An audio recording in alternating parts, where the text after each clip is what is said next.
1 kilometer to the top, and we have almost used all of our energy levels. Only 1 kilometer until the top. This is the last 500 meters, and this is probably the worst 500 meters he's gonna drive now.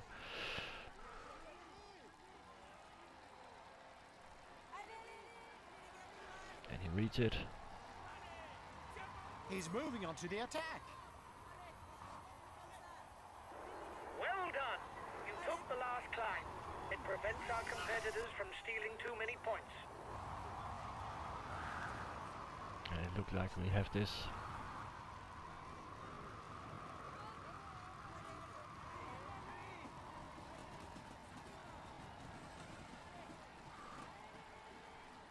And it's a win for Contador.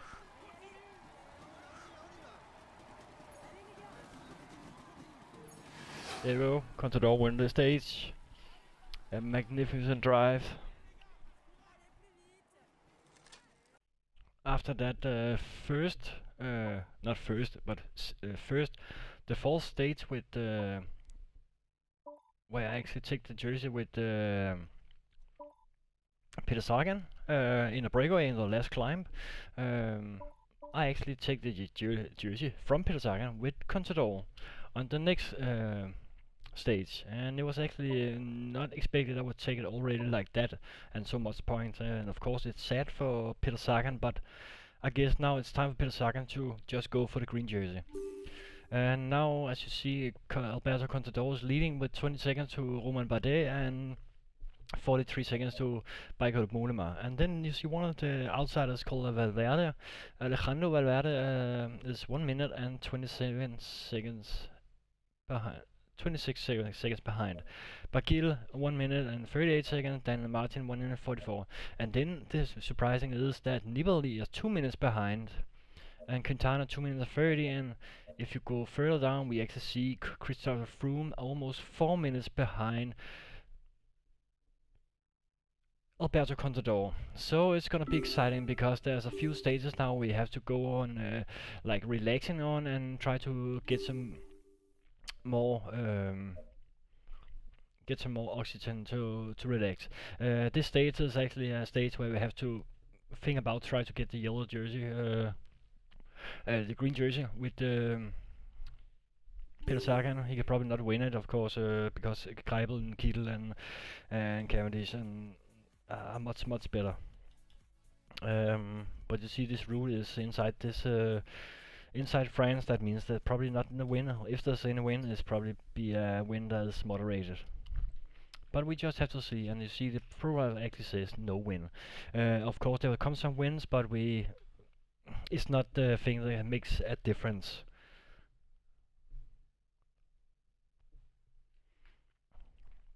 But we just see what today's objectives is for the different riders, and of course we make sure we are going to be protecting Contador for no matter what. Because we have to make sure we have a good team for the mountains, we actually have to try to protect as much as possible. And you see that today's objectives is actually to win the stage with Peter Sagan. It's a personal objective he has, and of course he wants to do it, and I want to try to do it if I can to do it. Alberto Contador has to retain the yellow jersey, of course, and that was not. You don't have to be Albert Einstein to know that. For the rest, we actually just have to make sure they are resting as much as possible. We actually don't have to work because it's a sprinter stage, and that just means that the sprinter team has to work for this. We don't have any actually objectives now, and of course we should just make sure we are gonna gain some energy for the next stage. And now we're gonna start this stage. Hello everyone, it's the start of the stage.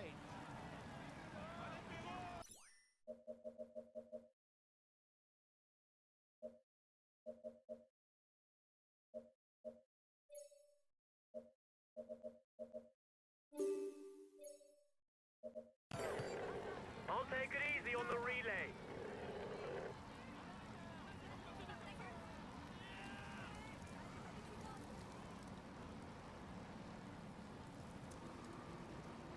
Well guys, today it shouldn't be difficult to keep the jersey.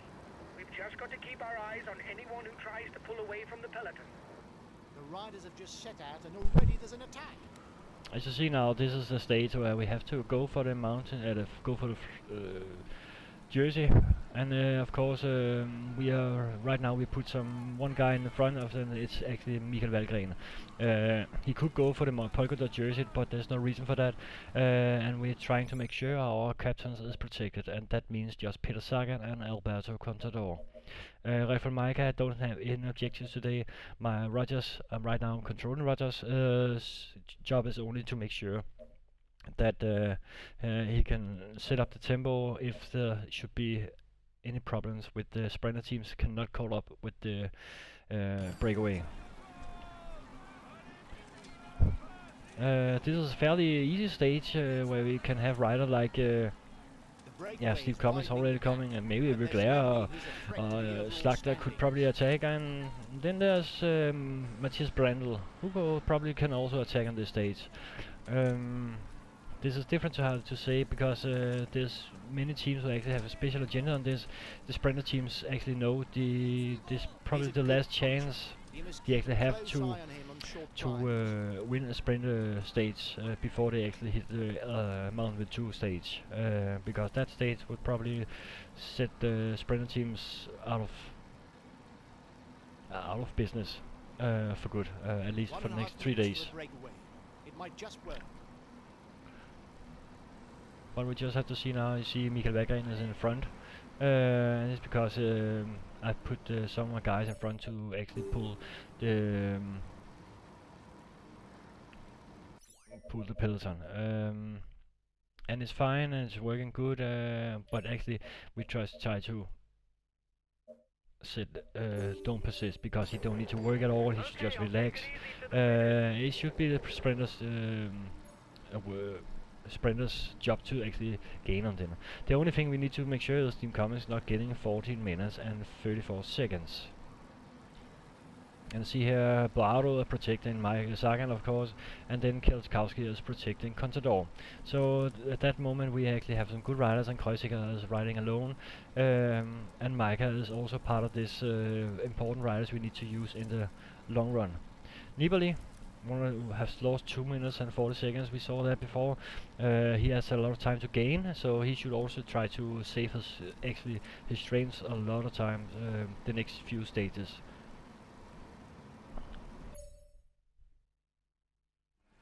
And now we reach the first climb, and I see Steve Cummings actually going alone. He's on a breakaway called 14 minutes now, and we're about to reach the first mountain climb. And there's no reason for us to actually work for this, but we just set the pace up a little. And it's just because we want to show off. We just want to show who's actually who's the leading team, and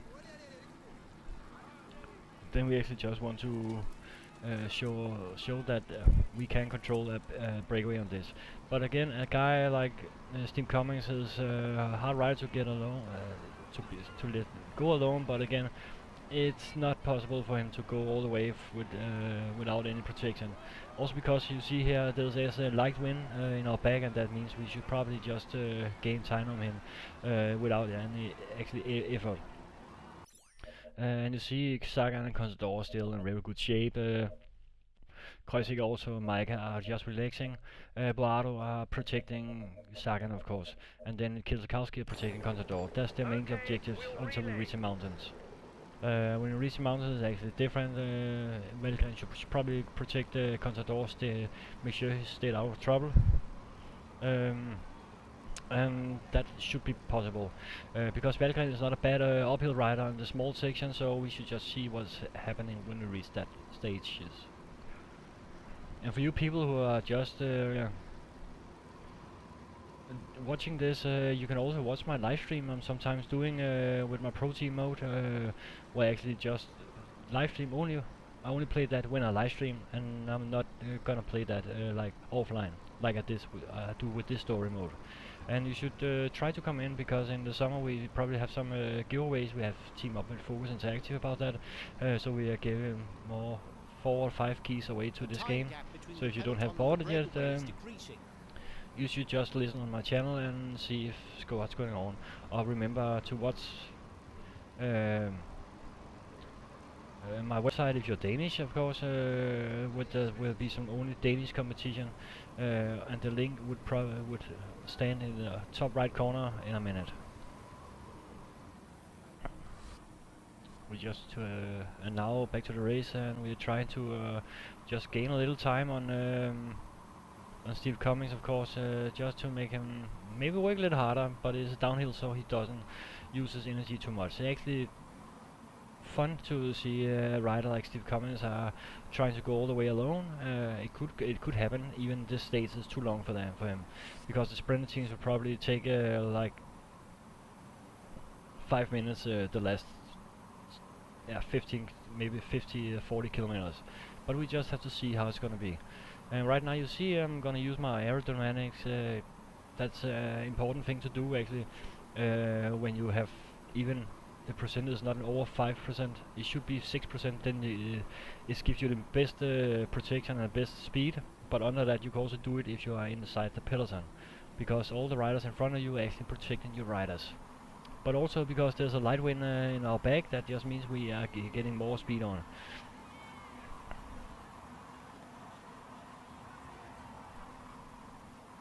You see a rider like Arpajon, he's a good sprinter uphill.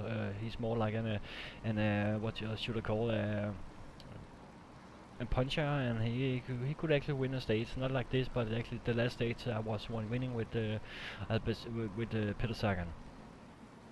If you go down the peloton, we can see there's some riders here. Pierre Lang was up here. You see the guy called Pierre Lang. You know him from Europe Creek Step. For Europe Cup. He was actually starting out in his younger age when he was like 20 or something, 25, to actually be a good like Richard Vering type. Was going for climbings, but the last few years he hasn't been that good. He was first a helper for Vugler, and then afterwards he was actually a co-captain with Vugler on the Europe card. And when we talk about Vugler, he was actually a good rider in his younger days, and it's actually fun to see him when he drives, because he looked like someone who is about to die every time, and it's so funny to look at.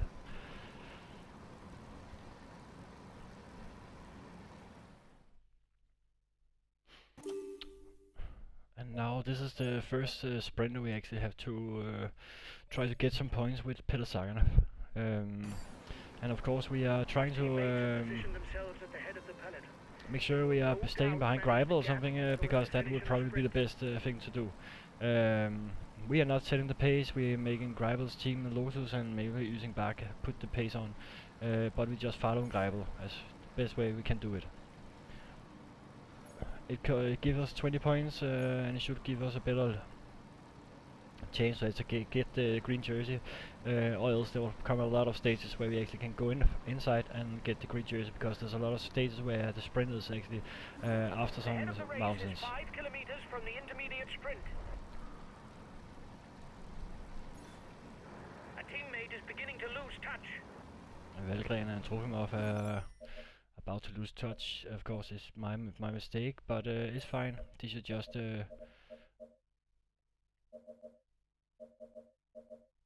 without blowing up, and then make sure they are. If the pace is too fast, we won't insist. So it doesn't matter if they are way behind. That just gives us better chance to actually move with them and play with them later on. Breakaways losing ground. I see the sprinter teams are moving up now. And we try to follow them. Kittel just behind Greipel, of course, and we try to follow Kittel as best as we can.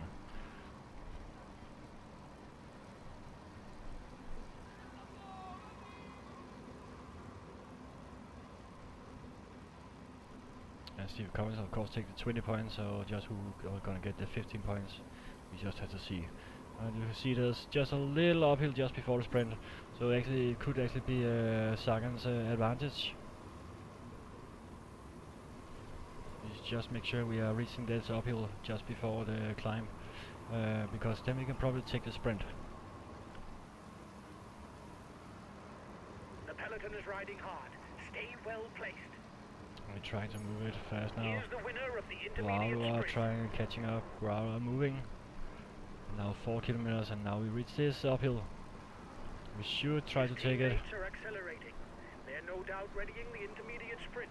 Kugai.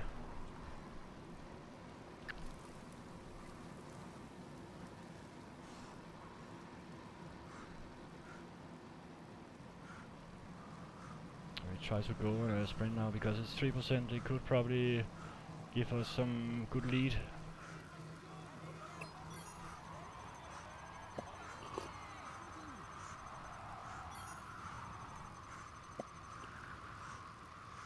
Let's see, maybe it's too early. I think it was too early as it was.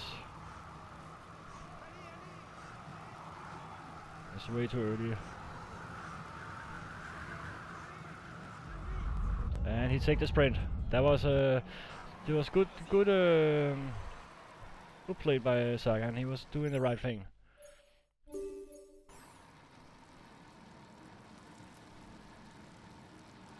So that was fine. So he get another points here for the green jersey, and we now just have to see how it's gonna be on the final sprint. And now this is the last 10 kilometers, and we're trying to put all the riders up we can do. You see Kielkowski is completely dead. He should just stay in his group without blowing up, and also him. And that just means we have only Rogers left and Michael left.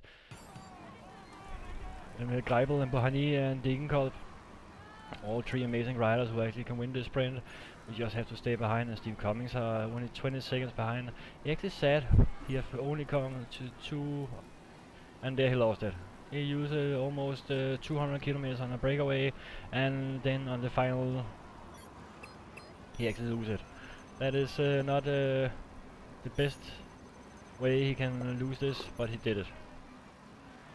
See Trofimov and Valgren are completely gone. And now we just need to put the right position. If we get through, we cannot get through this. Bohani. We're refilling the food depots. And they're trying to set up the sprint. You can see all the Tinker riders. Get ready to sprint. We need to Orman score Babade. points for the green jersey. Ben Merde. Samuel Sanchez. And they're all the wrong riders and father. And here come.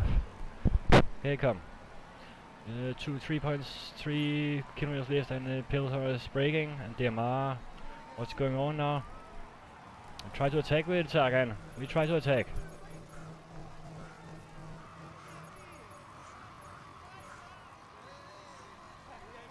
All the sprinters are behind them. He tried to get closer, and now the finish of the sprint is coming. 30 seconds on the peloton. The sprinter is coming now, and who's gonna take this sprint?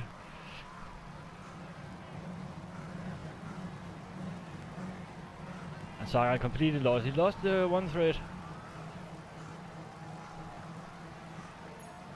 Greipel, at least Greipel didn't get first, so that just means he just got some point. But he just loses sprint on because he used, he drive into someone, and then he lose one step on the foot pedal.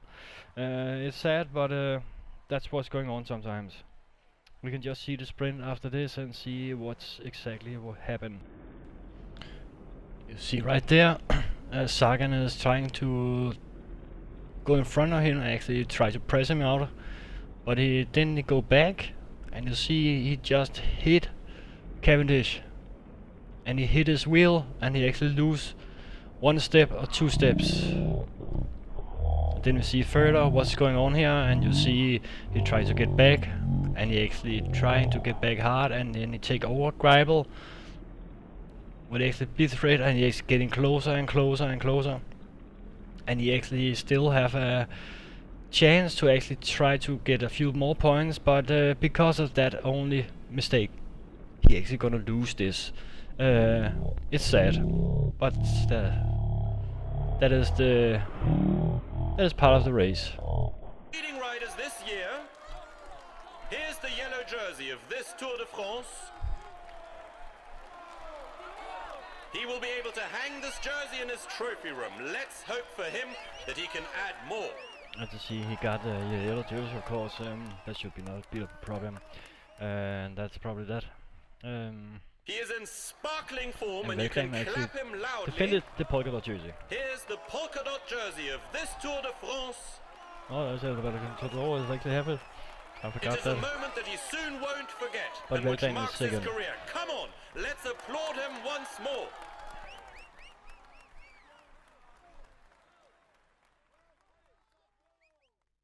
And now the all classification, we see we got some points on Greipel, but it was not enough. We got the 10th place in the sprint, so it was not an ideal finish we got there with Peter Sagan. It was not our best sprint, but at least we got a better than Greipel. Only 1 point, but 1 point is better than nothing. You see Michael Matthews actually got 61 points on this, and it's not good. All classification, Greipel is still leading. Sagan still 7, only 96 points, but there's still a lot of points to get, and he could probably take 200 points without Greipel, and the rest of the sprinters are going to take some. The only problem is Michael Matthews. He can actually take some sprints on some of the hilly climbs. In the youth competition, Bagheera leading, Arpajon is second, and we actually see Mikael Valgren as 27. He's not going for that, of course, he cannot get it. The team qualification, we actually move up with Tinkoff to the 3rd place. Team Sky is of course leading right now, and it's because they have much greater riders. Mikael Valgren has been the most competitive rider in this moment. It was his breakaway when he actually get the polka dot jersey. And the lead is still 20 seconds in front, Romain Bardet. We are not afraid of losing that at the moment, but we just have to see at the next stage, which is stage 7, and it's a hilly stage. For now, thank you for watching and goodbye.